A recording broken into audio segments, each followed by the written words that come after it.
Um, I guess the easiest way to describe the weather at the moment is the classic cyclone weather build-up. We've got some strong sustained winds, heavy downfall, and then usually those two will come together and mix up. But then a little bit different, then it goes to just stillness. There's no wind, there's no rain, it's just real quiet. So for people new to the Pilbara who haven't experienced this before, it can be a very eerie feeling. Yeah, absolutely. How is the community preparing? Are most buildings there built to code? Oh, exactly. Yeah. So the headland's built for this sort of weather conditions. However, we still have to do our due diligence through in the community, and we've been asking our community, which they have been doing really well for the last 2 days, is preparing, which is tying down, removing any loose items around the household that could become potential debris during this event.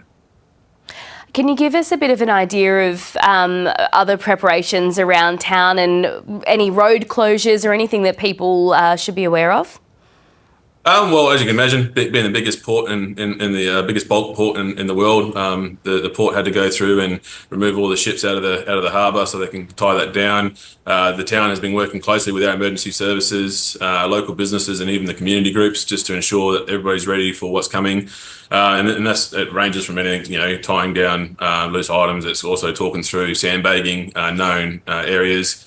But when it comes to road closures, they change so often with the weather conditions changing and the rainfall. So what we usually do is just encourage everybody just to remember the Emergency WA website where everything is always live updated. Yeah, just how quickly have things been changing? I mean, this was really only declared a cyclone in the last 24 to 48 hours, and now we're preparing for a Category 5 system. How quickly are things changing for you over there?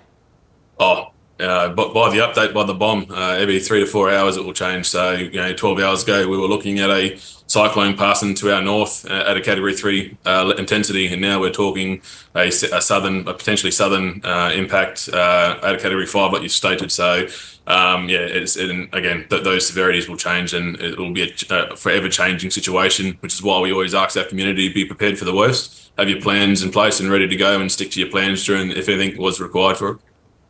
You've been through a Category 5 cyclone before. What was that like, and do you think it's helped you to feel better prepared for this?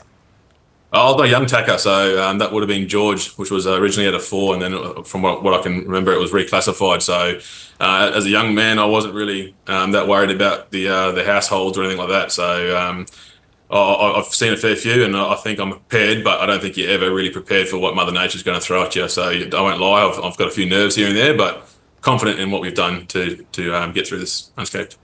Absolutely. And where can people seek shelter there in Port Hedland if they are sort of evacuating their homes and that sort of thing?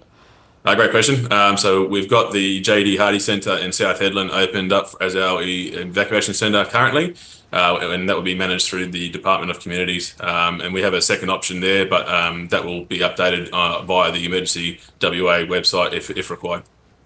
Yeah, Nash, just for residents in and around the warning zones there, how should they best be prepared and to keep across all of the developments as it's changing so quickly?